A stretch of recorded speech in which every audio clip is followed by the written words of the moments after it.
家新年恭喜！我毋知伫过去一年，上帝偌大恩典伫你身顶，还是你有趁到偌济财富？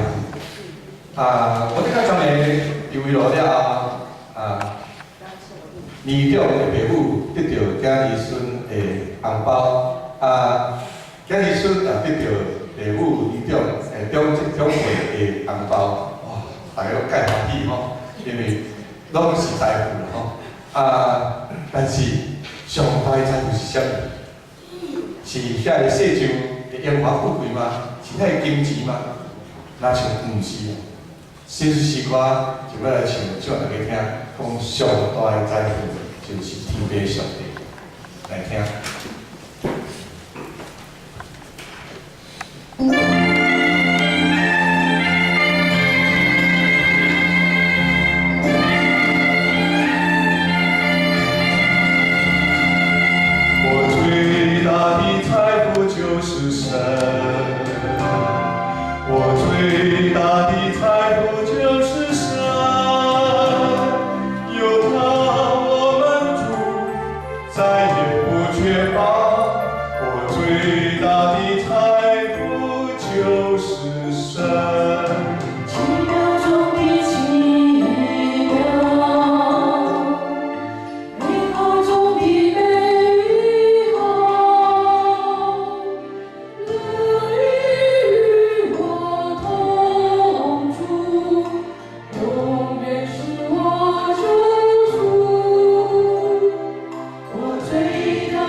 新的一年，大咱上大的财富，就是甲咱个人伫咱的性命当中三个伫咧，伫咱的家庭三个伫咧，甲咱的社会国家三个伫咧。